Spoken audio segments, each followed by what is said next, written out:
de los medios, agradeciendo como siempre su apoyo, el que nos tengan permanentemente comunicados con la sociedad mexicana. Si valoramos su esfuerzo, valoramos su voluntad. Estamos aquí reunidos, el senador Narro, como ya nos vieron, la senadora Ana Lilia, el senador Cravioto y, lo más importante, compañeros de asociaciones civiles, representantes agropecuarios.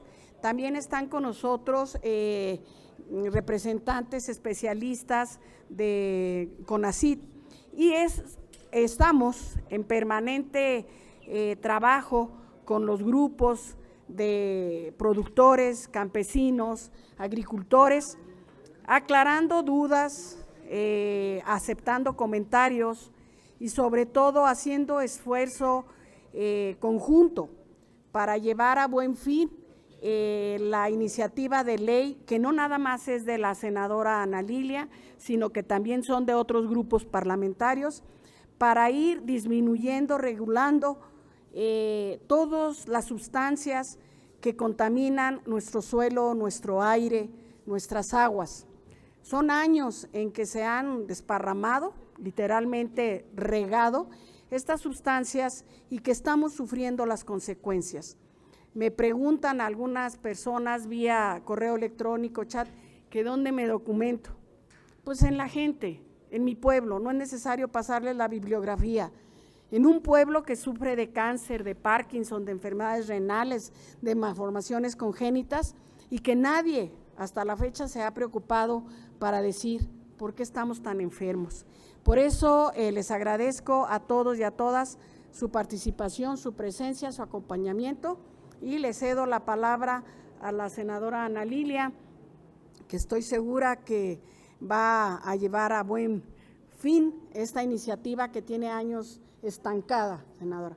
También le agradezco mucho a un compañero de Durango que nos acompaña, a Pepe Jacobo Femat, ¿verdad? Que está aquí con nosotros, y lo menciono en especial porque se ha dedicado desde su juventud a la lucha y a la defensa de los problemas. Sigue siendo joven de la agricultura. Y aparte nos conocemos porque siempre hemos sido de la misma línea progresista, siempre hemos andado por el mismo lado, difícilmente nos hacen cambiar de principios y de valores. Gracias, Pedro, por estar aquí. Ana Lilia, por favor. Gracias. Muchas gracias.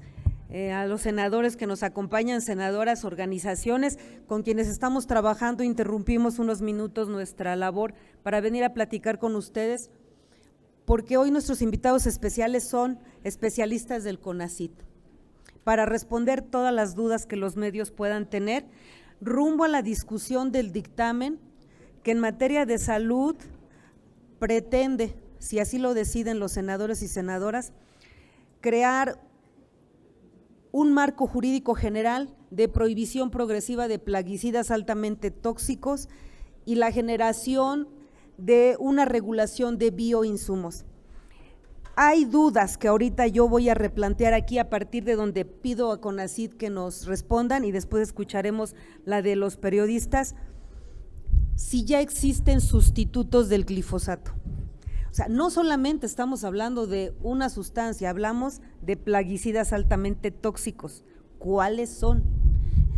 ¿Cuál va a ser la política del Estado para llenar el espacio en la producción que dejarán estos plaguicidas a los que tanto temor tienen los productores de dejar de usar? Entonces, yo le pediré a CONACYT que para empezar se enfoque en contestar estas dudas que son las que recurrentemente nos hacen, y si el senador Cravioto y el senador Narro tienen igual alguna opinión que dar, yo aquí dejo el micrófono para que CONACYT pueda plantear hoy como nuestros invitados respuestas a estas dudas. Adelante.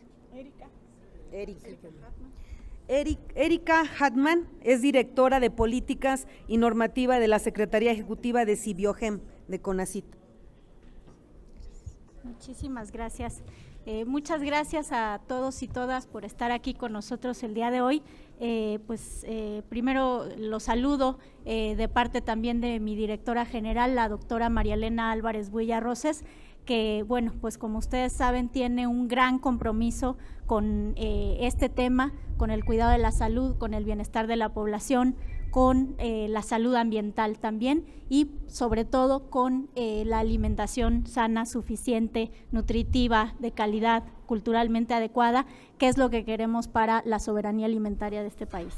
Y bueno, voy a tratar de responder un poco a las preguntas que nos están planteando y también quisiera hacer otros planteamientos que me parecen muy relevantes. La respuesta es sí hay diferentes alternativas, no solamente es un sustituto de una molécula por otra. Incluso si sustituimos una molécula por otra, podemos llegar a tener algunos ciertos problemas que tiene el campo cuando aplicamos una sola molécula, que pues las arbences, que son estas plantas que crecen dentro de las milpas o dentro de los agroecosistemas o de los sistemas agronómicos, empiezan a volverse resistentes. Entonces realmente lo que necesitamos es una serie de alternativas que no solamente son para el glifosato, son también para los diferentes herbicidas, para los diferentes plaguicidas, incluso no solamente los altamente peligrosos, sino otro tipo también de plaguicidas. En particular para el glifosato, el CONACYT pues ha trabajado con mucho ahínco desde el momento en que se publicó el decreto presidencial, que valga decir que no solamente se trata de pues apoyar, ¿no?, nuevas investigaciones científicas, desarrollos tecnológicos e innovaciones, no se trata tampoco de inventar el hilo negro, se trata también de promover las alternativas que en realidad existen en México desde siempre, porque es la propia agricultura la que nos ha dado estas alternativas. Y luego, desde hace más de 30 años, estas alternativas han incrementado y se han ido implementando en el campo poco a poco, pero con mucho más expansión justo a partir de la entrada de este gobierno de la Cuarta Transformación, en donde desde el primer momento en el Plan Nacional de Desarrollo se plantea este reto de avanzar hacia la autosuficiencia alimentaria, de poner por delante el bienestar de la población por encima de cualquier tipo de interés económico y también primando la salud. Y en ese sentido también no solamente promovemos las alternativas que ya existen y que existen para todas las escalas, para los diferentes tipos de cultivos y para todos los estados que hay en nuestro país. Además de ello, también el CONACYT ha apoyado investigaciones, innovaciones y desarrollos tecnológicos, tanto de bioinsumos como de otras alternativas al glifosato. Y estas, repito, ya existen, hay otras que se están mejorando, hay otras que ya van mucho más avanzadas y todas ellas se pueden aplicar en el periodo de tiempo que marcó nuestro presidente a través del decreto, en donde nos pide que esas alternativas que promueve, que apoya el CONACYT, sean implementadas por la SADER. Y es la propia SADER, a través de la Subsecretaría de Autosuficiencia Alimentaria, que ha venido aplicando estas alternativas incluso mucho antes del decreto. La transición agroecológica empezó a avanzar a pasos agigantados desde el 2019, a través del Programa de Producción para el Bienestar, a través del programa de Sembrando Vida. Esto es previo al decreto y, por supuesto, avanzó todavía con mucho más ahínco a partir de la publicación del decreto presidencial, en donde estas alternativas que ya se venían aplicando y otras nuevas que se están implementando están siendo difundidas en el campo mexicano. Entonces, la respuesta es sí hay sustitutos, las alternativas existen. Ahora, en cuanto a la lista de plaguicidas altamente peligrosos, pues hay en realidad diferentes listas publicadas en diferentes convenios internacionales, en diferentes incluso acuerdos nacionales que clasifican a diferentes sustancias químicas y a formulaciones de plaguicidas como plaguicidas altamente peligrosos. Esto no es una ocurrencia, está basado en conceptos que están internacionalmente definidos. Incluso el concepto de el nivel de peligrosidad, en este caso alto, se definió desde los años 70 y de ahí se ha mejorado y la lista ha incrementado. Y en esta lista de plaguicidas altamente peligrosos tenemos a varios que fueron prohibidos su importación incluso desde el 2019 a través de un decreto presidencial. Gracias, Erika. Así como Erika ha dado una explicación breve de todo el contexto que estamos analizando, estamos platicando con los productores de diferentes partes ahorita del país.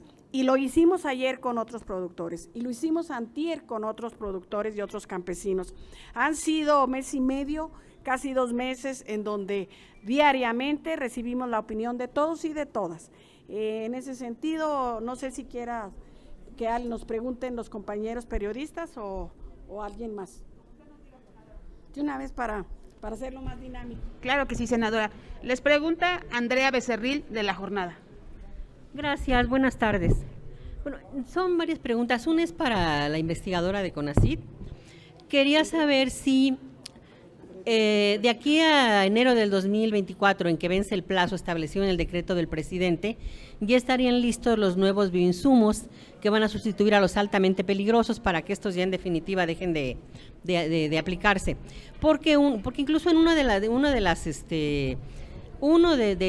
las respuestas que envió la Secretaría de Agricultura, la que firma el abogado general y que parece que representa la opinión del secretario, pone en duda que eso sea cierto. Dice que no hay ninguna certeza de que realmente los bioinsumos ya estén listos, que ya se pueda contar con esos nuevos plaguicidas que no son tóxicos, y que entonces esto pondría en riesgo la autosuficiencia alimentaria. Además de que señala que el glifosato es muy difícil de que sea sustituido, que porque los demás son muy costosos, en fin. Esa sería una pregunta para usted. Y para la senadora Valdés, o la senadora Rivera, o el senador Cravioto, o quien quiera, quería saber exactamente cómo están manejando esta posición dual de la Secretaría de Agricultura, que por un lado dice que no está de acuerdo, y que el plazo que se señala en el decreto no es suficiente. Parece que por ahí alguien estaba pidiendo 5 años. Entonces, ¿cómo están manejando? Ya hablaron con el secretario para tratar de que las dos posturas encontradas de alguna manera se concilien, y si le han hecho nuevas cambios al dictamen para adecuarlo un poco a todas estas inquietudes que hay, y también pues a las presiones de los grandes productores que obviamente no quieren que entre en vigor la nueva ley. Sí, muy brevemente, la respuesta es sí, claro que se puede cumplir con ese plazo. De hecho, las alternativas, incluyendo a los bioinsumos, que no son la única alternativa, porque repito, no se trata de una molécula por otra o de un frasquito por otro, ya están en el campo y hay otras que se están avanzando en su maduración tecnológica, pero sí se puede cumplir en definitiva con ese plazo que bien nos marcó nuestro presidente. Aparte de que la senadora Rivera dé su opinión, sí tenemos contacto con los representantes de SADER, con el secretario y con el subsecretario, escuchamos sus puntos de vista, los pusimos al análisis de los y las senadoras.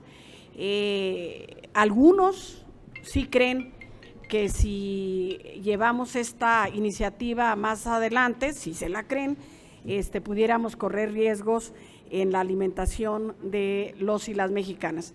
Yo en lo personal, y es una opinión a título personal, pues no creo que nuestro México, que nos ha sostenido con el maíz, con el frijol, con los plátanos de Tabasco, con los tomates de Sinaloa, lleguemos a la crisis, a la hambruna alimentaria. Estoy convencida que las crisis alimentarias en todo el mundo son por otros factores económicos y políticos, no porque se deje de usar una sustancia u otra. Los y las mexicanas han cultivado su campo y no usaban agroquímicos hasta hace 40, 50 años que se inventaron. Es una sustancia creada no existe en la naturaleza y las inventaron precisamente para regar campos y acabar con las plantas. Y hasta la fecha para eso se siguen usando. Ojalá que los secretarios, también ellos analicen nuestra postura como legisladores y se convenzan que es en beneficio de la mayoría de los y las mexicanas. Lilia. Iniciativa, si el secretario de Agricultura no la avala. Bueno, partimos de que las opiniones de los secretarios de gobierno son opiniones. Quienes legislamos somos senadores, senadoras, diputados, diputadas, somos los constitucionalmente facultados. Nosotros hemos estado en un diálogo permanente con el Ejecutivo, con las instancias a las que el decreto ha encargado la ejecución del mismo.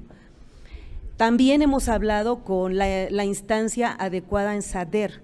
Quiero decirle que dentro del gobierno hay reglas específicas. Todas las opiniones que envían al Senado pasan por SEGOP. La opinión de SADER no pasó por SEGOP. Entonces, todas las opiniones que nosotros consideramos como válidas son las que la Secretaría de Gobernación ha validado. Sin embargo, quien ha sido encargado desde el 2020 de la ejecución del decreto es la subsecretaría especializada, que es la Subsecretaría de Alimentación, Autosuficiencia Alimentaria de Gobierno Federal, que trae una opinión validada porque técnicamente está completa.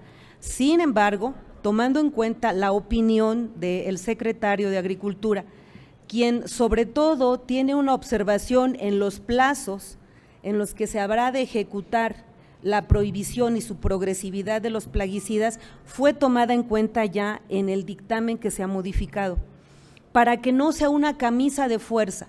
Aun cuando nosotros la hemos empatado, estas reformas a la ley en materia de salud, al decreto, que marca como fecha límite el 24, estamos trabajando para una redacción que permita que no sea una camisa de fuerza y el 2024 sea una referencia de medición, de metas cumplidas, de evaluación, donde una autoridad llamará para que se evalúen las políticas, programas, presupuestos que se hayan llevado a cabo para la prohibición progresiva y así como lo hicimos con Guardia Nacional, se pueda, después de esta evaluación, hacer una prórroga de tiempo, pero lo importante es, como el presidente lo dijo ayer en la conferencia matutina, que son temas difíciles, pero que son necesarios a los que hay que entrarles. Hace un momento decían productores, urge que el cáncer sea erradicado, pero no se puede poner una fecha para erradicarlo con algún medicamento. Sin embargo, si se obliga a que las instituciones investiguen, si se obliga a que los privados que producen medicinas investiguen, seguramente lo lograríamos. Lo que estamos aquí haciendo es empujar que todas esas políticas, presupuestos, autoridades, productores se encaminen a la transición de un sistema de producción de alimentos distinta a la que hoy tenemos en México. No va a ser fácil, pero esta es la manera de obligarnos y lo primero es empatemos con el decreto del presidente y que en la ley quede un plazo para que se pueda ampliar después de una evaluación y la fecha de evaluación puede ser el 24, pero no va a ser la definitiva. Para quienes hoy tienen tanto temor de que la prohibición sea tajante, sino hoy el 24. Entonces, no sé si con eso yo concretado la respuesta. O sea, va a quedar abierta la fecha. En los transitorios, así es. Solamente va a decir que en el 24 se va a evaluar si ya es posible la prohibición total de los plaguicidas tóxicos. Y también cómo hemos ido transitando a las alternativas, porque hoy mucha gente dice, bueno, ¿cuál es el sustituto del glifosato? No se trata de crear sustitutos, se trata de crear alternativas, ¿no? Y estamos impulsando la creación de un modelo de agricultura que va encaminado a ser sustentable, sostenido con el medio ambiente, pero que en este momento de transición necesita ser mixto. Incluso la misma ley establece en uno de sus artículos que se facultará al Ejecutivo para que creen programas nacionales de evaluación, de desarrollo de ciencia, tecnología, de estos programas y planes de alternativas que se vayan construyendo, donde para empezar los plaguicidas que no son altamente peligrosos o que tienen una baja peligrosidad se sigan incluyendo en el uso de la agricultura. Entonces yo creo que hay mucha desinformación, por eso estas reuniones son tan importantes. Vamos a un sistema mixto, a un proceso de evaluación tendiente a la prohibición progresiva que se tendrá que ir dando poco a poco. ¿Alguien más va a preguntar? Gracias. ¿Puedo hacer una última pregunta? Solamente si el Consejo Nacional Agropecuario les hizo llegar alguna propuesta específica de cambio o solo ha presionado por fuera. No ha enviado ninguna propuesta. En realidad ha sido solamente pues esta desinformación de que los plaguicidas se van a prohibir de tajo, que no hay mediación alguna, que vamos a llevar al país a una crisis severa de alimentos e inflación. Solamente lo han comentado, ha sido más bien una campaña mediática que una de propuesta. Por eso nosotros ahorita estamos en esta encomienda, dialoguemos. Hay cosas en las que no nos vamos a poner de acuerdo, pero hay cosas en las que sí vamos a coincidir, y en este momento quienes están dispuestos a transitar por el sí, ya están trabajando y colaborando con nosotros. Por eso es que el dictamen se ha modificado tanto, desaparece este catálogo de plaguicidas, se crea una definición de una ley general que tendrá que aplicar la Secretaría de Salud y COFEPRIS. Vamos a transitar por un transitorio que nos permita mayores plazos de evaluación para ir viendo cómo funciona nuestro sistema de producción de alimentos con plaguicidas que van saliendo y bioinsumos que van entrando, donde todas las dependencias van a estar trabajando y colaborando. Perdón, ¿lo de los 160 días lo cambiaron? Sí, se cambió, empatado con el decreto del presidente. Sí, gracias. Sí, Claro que sí. Senador Cravioto. Bueno, con lo que acaba de expresar la senadora Ana Lilia, primero se demuestra que se está escuchando a todos, a productores, a instituciones públicas, y que se le está dando la responsabilidad al Ejecutivo a que ellos sean los que valoren los tiempos y que valoren las sustancias. Eso es muy importante. O sea, el legislativo está diciendo, como bien lo expresó la senadora Margarita, empujando a que se tomen decisiones, pero el legislativo no está diciendo qué sustancias ni qué tiempos. Está invitando o está forzando a todos los involucrados a que caminemos hacia esa ruta, que era lo que estaba conflictuando más, y lo tengo que decir abiertamente, más ha sido claro en la opinión pública, las propias diferencias en el grupo parlamentario de Morena que se tenían al respecto.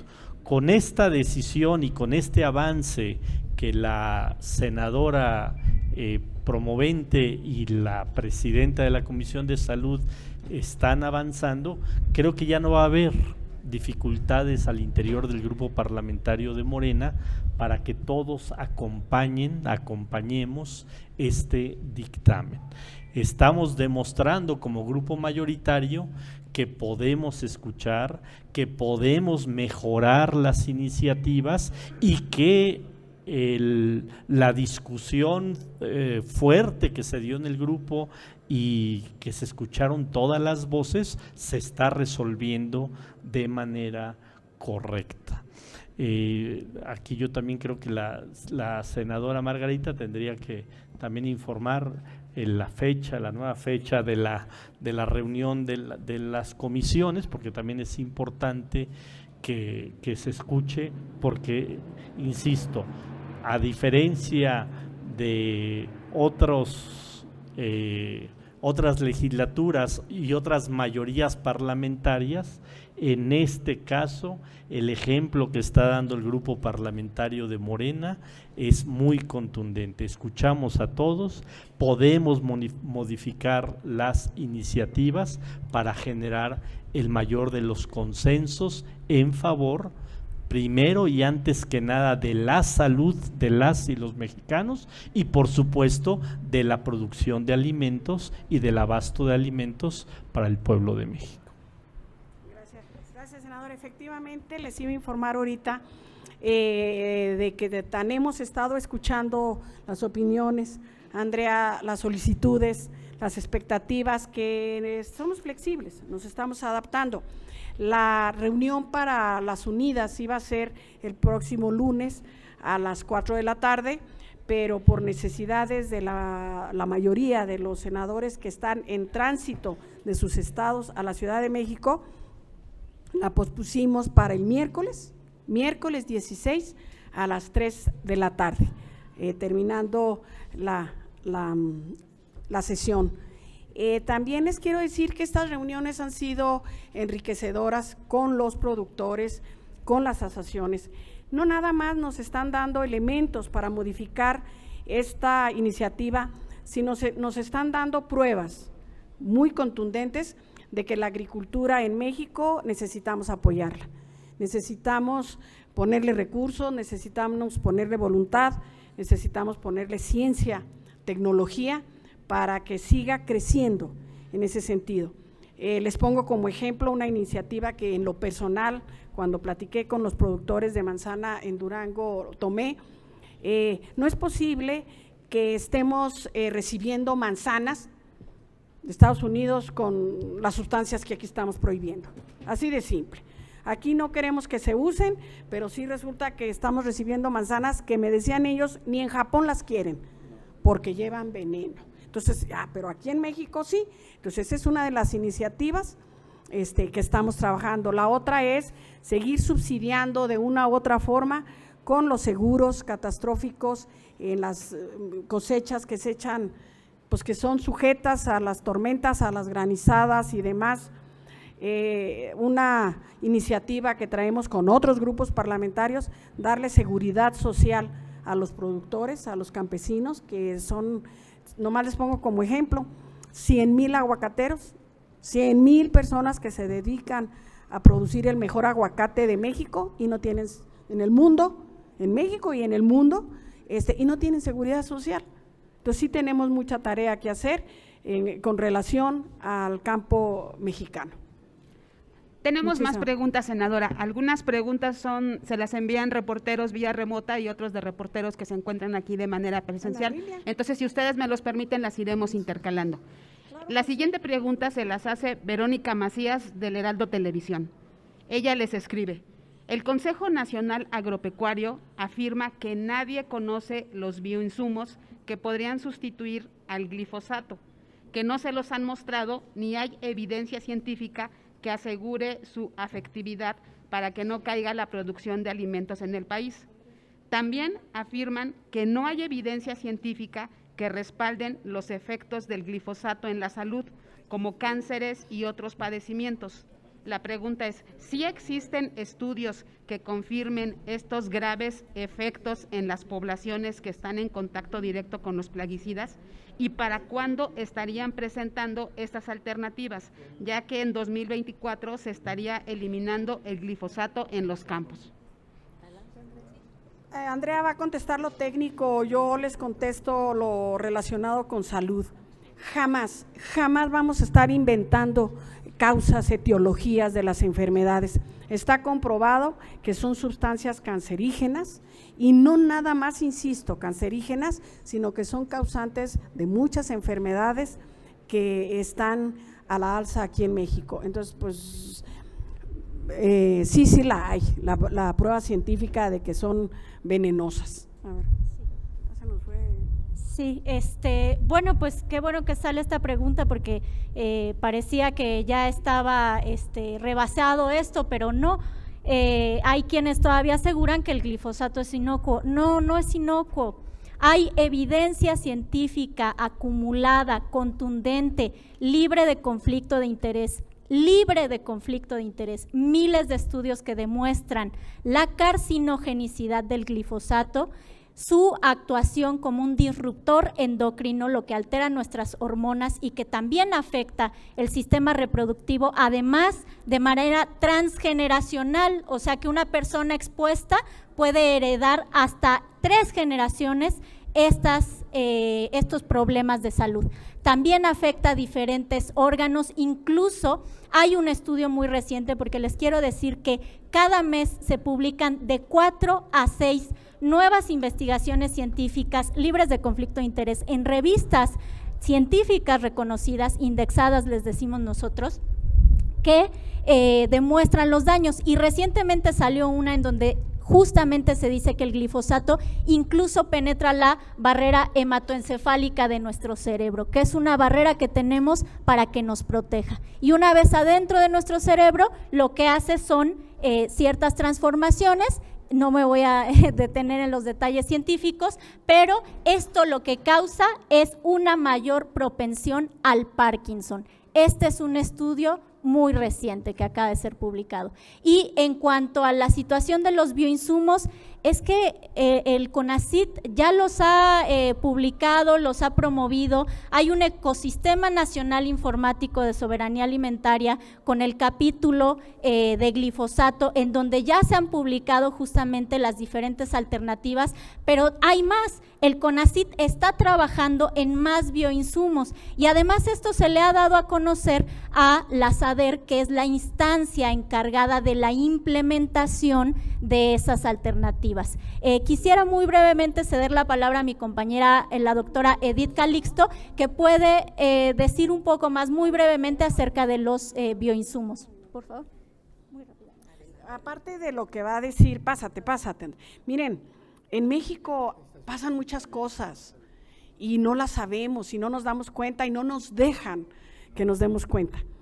Para el cáncer, y es un ejemplo, para el cáncer ya hay en todo el mundo investigaciones con terapias alternativas personalizadas, ya la hay, pero son exageradamente costosas, porque los dueños de esa tecnología pues la tienen acaparada. Y aquí en México todavía andamos peleando un botecito de medicamentos para nuestras criaturas y nuestras señoras. Si estuviese más equitativa la investigación, la ciencia y los recursos, todos tendríamos acceso a la curación.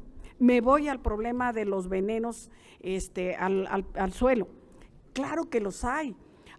Los sustitutos en los países donde se hace mucha investigación, pero las empresas la controlan, pues no nos la dejan llegar a México, precisamente porque sale más barato el que se utilicen sustancias que siguen contaminando la tierra. Esa es una cuestión que tenemos los mexicanos que superar, no seguir siendo el pueblo donde lo más barato o lo más caro nos lo venden o nos lo mandan a fuerza.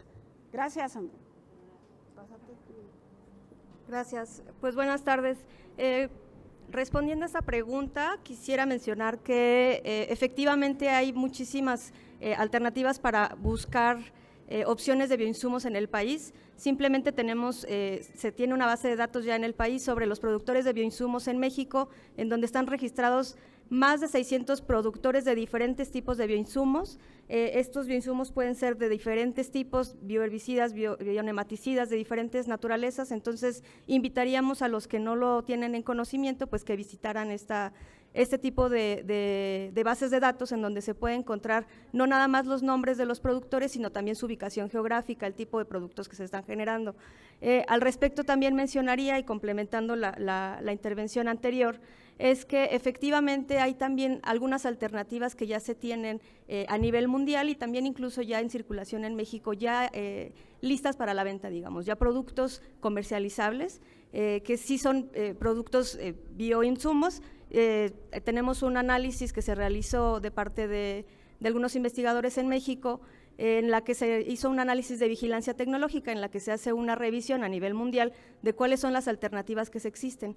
Entonces, de ahí, de ese análisis, se arrojaron diferentes compuestos activos, y no solo compuestos activos, sino también productos comercializables en algunos otros países del mundo, e incluso tenemos también en México.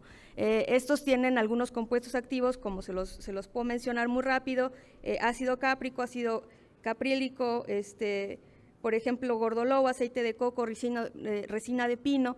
Son simplemente algunos de los elementos que constituyen estos bioinsumos que ya están probados en la eficacia y que no son tóxicos para la salud. Entonces, sí tenemos toda esta información, con todo gusto se les puede hacer llegar a quien la requiera. Les pregunta ahora Luis Méndez de 11 Noticias. Gracias. Senadora Ana Lilia, entonces, solo para que quede claro, ya no, la iniciativa ya no contemplaría el retiro gradual en los 180 días, sino quedaría abierto hasta el 2024. ¿Podría explicarlo, por favor? No. La gradualidad queda tal y como está el decreto del presidente, porque nuestra intención es respaldarlo. Lo único que vamos a aumentar es que en el 2024 se va a hacer una evaluación del impacto que ha tenido la gradualidad en el retiro de estos insumos y cómo han funcionado los nuevos, los que van a no sustituir, sino las alternativas a todos los plaguicidas altamente peligrosos. Dependiendo de esa evaluación, se definirá una prórroga o se definirá si ese tiempo fue suficiente. Lo importante es no dejar en la orfandad este gran mérito del presidente de atreverse a generar el diseño, el camino de una ruta a transitar a largo plazo de una agricultura sostenible, sana, más amable con el ambiente y culturalmente adecuada. Entonces, nosotros nos vamos a adaptar al decreto, pero damos un espacio para que en el 24 evaluemos si es necesario ampliar el plazo para que se vayan retirando o ya es suficiente. Ok, gracias. Para el CONACYT, bueno, si bien ustedes llaman a que la población conozca, pues también tendría que ser tarea del CONACYT difundirlo de manera más amplia, porque evidentemente si no se conoce es porque no hay mucha difusión de esto, y justo el CONACYT tiene una serie de proyectos a nivel nacional, y uno de ellos son les voy a citar, los 13 faros agroecológicos. Si nos puede explicar en qué consisten esos 13 faros agroecológicos y también este trabajo que están haciendo a partir de 5 líneas de investigación, que es el uso de prácticas agroecológicas, el aprovechamiento de residuos, la bioremedicación del suelo y agua. Estas 5 líneas que afortunadamente el documento lo pude conocer yo como reportero, pero que a la población pues no están. Entonces, si puede explicar brevemente estas 5 líneas de trabajo y los faros agroecológicos, por favor. Claro que sí, con mucho gusto. Primero respondo a la cuestión de la difusión.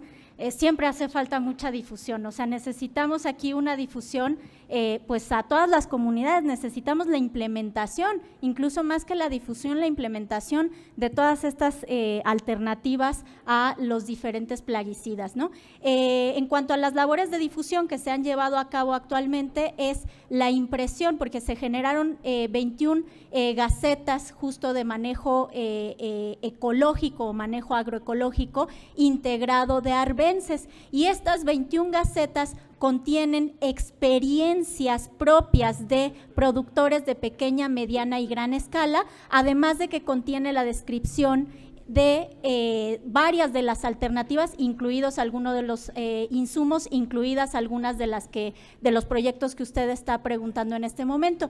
En cuanto al proyecto de faros agroecológicos, es un proyecto en donde pues están participando sobre todo productores de maíz, pero también hay productores de aguacate, de cítricos y de algunos otros productos. Este proyecto en particular es de pequeña y mediana escala. Tenemos otros proyectos también que están enfocados a la gran escala, y los 13 faros agroecológicos se distribuyen en 13 diferentes estados de la República. Ese es simplemente un proyecto. Le menciono también otro que es el caso de el cultivo de naranja en el norte de Veracruz, que pues en este proyecto, que es bastante grande, están trabajando 3,000 productores en transición agroecológica, en donde lo que ellos utilizan son una combinación de técnicas entre la siembra de leguminosas que impiden justamente que crezcan otras de estas plantas arbences, y además nutren el suelo y además pueden servir como forrajeras, y están teniendo altos rendimientos, están mejorando sus suelos y además se están reduciendo los costos. Esto está aprobado justamente a través de este proyecto. Y sobre algunos de los demás proyectos, nuevamente me gustaría cederle la palabra a mi compañera Edith Calixto. Gracias. Y sí, pues muy agradecidos de estas preguntas, porque justamente nos permite ir difundiendo con mayor precisión la información que poco a poco se va generando y se va liberando. Efectivamente, con lo que menciona la bióloga en relación a los faros agroecológicos, es en términos generales la explicación, digamos, un elemento que agregaría muy interesante de este proyecto es que se están generando escuelas de campo en las cuales se está favoreciendo el compartir los saberes de la población, los saberes tradicionales, hay procesos de capacitación y entonces hay un proceso de transición justamente en estos faros que se está teniendo un efecto multiplicador, eso ya se ha observado, que a partir de cada uno de los faros se inicia con cierto número de productores y al ver los productores que están cercanos del éxito que se está teniendo, se empiezan a replicar las expectativas, se empiezan a replicar las prácticas y tiene, digamos, este efecto multiplicador. También podría mencionar yo, en relación a estas 5 líneas que mencionas, que estamos apoyando dentro de CONACYT más de 60 proyectos con los cuales justamente se están abordando todas estas líneas de trabajo. ¿Por qué? Pues porque justamente la intención no es tener lo que ya se había mencionado, no una sustitución de un producto por otro, definitivamente no es la alternativa. ¿Y por qué no lo es? Porque los sistemas de producción de alimentos son sistemas donde se manejan por seres vivos y con seres vivos, y entonces los sistemas vivos tienen que tener un manejo integral. Entonces el manejo integral pues involucra todo esto que tiene que ver justamente con el monitoreo de los residuos, con alternativas integrales de manejo de las plagas, etcétera. Entonces todas estas líneas, que son 5 líneas de trabajo, las vamos abordando a través de diferentes proyectos de investigación que han estado avanzando. Entonces, también en ese sentido tenemos un avance muy interesante que no solo es la investigación, digamos, en términos de laboratorio, en términos de un análisis, digamos, allá con los que saben hacer la ciencia, sino es un proceso que está en territorio, en donde todos los campesinos están participando y en donde ya se empiezan a ver procesos de transición reales en el territorio y efectos multiplicadores también. Solo 2 cosas, para las investigadoras, perdónenme, hay un mapita de CONACYT, un mapa de CONACYT en donde están estos proyectos, estos 5 ejes de trabajo, pero me salta, no sé si la información ya está actualizada, que Baja California y Baja California Sur no tienen ningún tipo de este proyecto. ¿Por qué no se han logrado implementar ahí proyectos como de los que ustedes hablan? En este primer saque definitivamente no hay en ese estado, eso no significa que no lo va a haber y que no lo estamos trabajando, es parte de los procesos que se están implementando.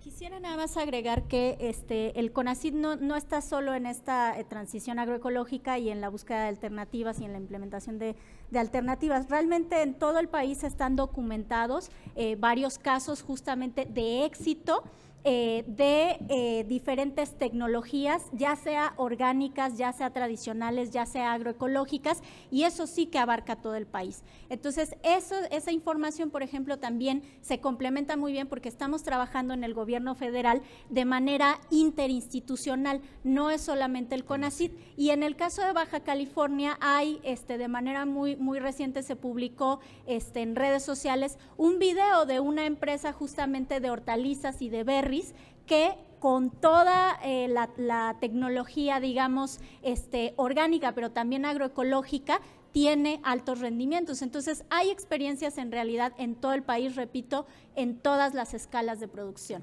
Y finalmente, puedo equivocarme en el dato, pero si me pudieran precisar, hay un estudio que creo que realizó el CONACYT sobre que se documentó que en la leche materna se encontró glifosato en la población. Entonces, ¿nos pueden dar más detalles de ese estudio? Si nos pueden dar también los datos de quién lo realizó, por favor.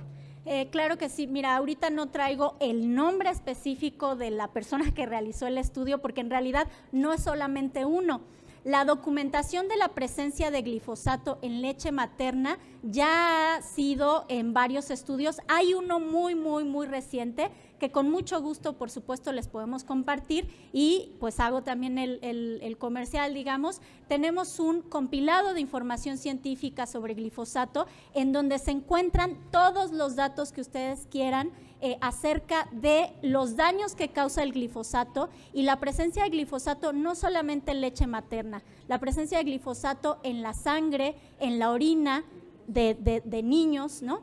En el agua, incluso en el aire puede estar en los campos de cultivo, pero además también en otros productos, o sea, en los alimentos está el glifosato, en los alimentos que nos estamos comiendo, en el vino, en la cerveza, en los cotonetes, en las toallas sanitarias, en los tampones, en los materiales de curación.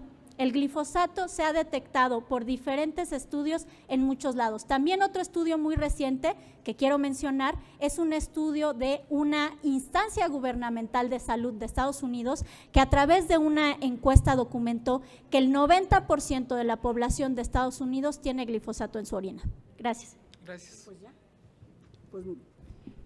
Tenemos otra pregunta, una última pregunta de Fernando Moctezuma de Síntesis Legislativa. Él les pregunta a las doctoras de CONACYT. En el decreto de presidencia que regula a los plaguicidas, se establece en el artículo 3º que CONACYT debe proponer alternativas al glifosato. ¿Cuáles son puntualmente esas alternativas propuestas? Bueno, es que ya en la parte primera nuestras invitadas de CONACYT ya explicaron que no se están buscando sustitutos sino alternativas, y cuáles son esas alternativas, y nos dejaron dónde buscarlas y dónde informarnos. También existe, con relación a la pregunta anterior de Luis del Canal 11, en dónde se han encontrado y qué estudios se han hecho con relación al glifosato. Hay un estudio de 4 o 5 investigadores del Instituto de Massachusetts de 10 años continuamente, donde cómo nos demuestran el daño y dónde se encuentra el glifosato. Para no exagerarles, el glifosato actúa a nivel de los mecanismos moleculares de todos los seres vivos, incluyendo las plantas. Se encuentran con nosotros, que también estamos se están llevando esas transformaciones adentro y estamos perdiendo la batalla. Los hongos, los virus, las bacterias nos están ganando porque ellos se saben adaptar mejor a esos cambios moleculares que los seres humanos. Pues muchísimas gracias a todos y a todas, han sido muy enriquecedoras sus preguntas, su presencia, y esperemos que nos den buenos resultados con la ciudadanía. Gracias y buen fin de semana a todos y a todas. Y nada más les dejo una pregunta a razón de las estadísticas. En Francia, el 80% de la población contaminada en su sangre de glifosato. En Argentina, cifras iguales. Y si nos hacemos un estudio, todos los que estamos aquí, y se lo hacemos a nuestros hijos, para detectar cuántos de nosotros tiene glifosato en la sangre, en la orina o en la leche que le damos a nuestros hijos. ¿Vale o no la pena esta lucha? ¿Vale o no la pena ponernos de acuerdo? ¿Vale o no la pena estar vivos para dar vida? Y por primera vez, por Dios, que los senadores de México se atrevan a separar el poder económico del poder político. Que viva el pueblo de México. Muchas gracias.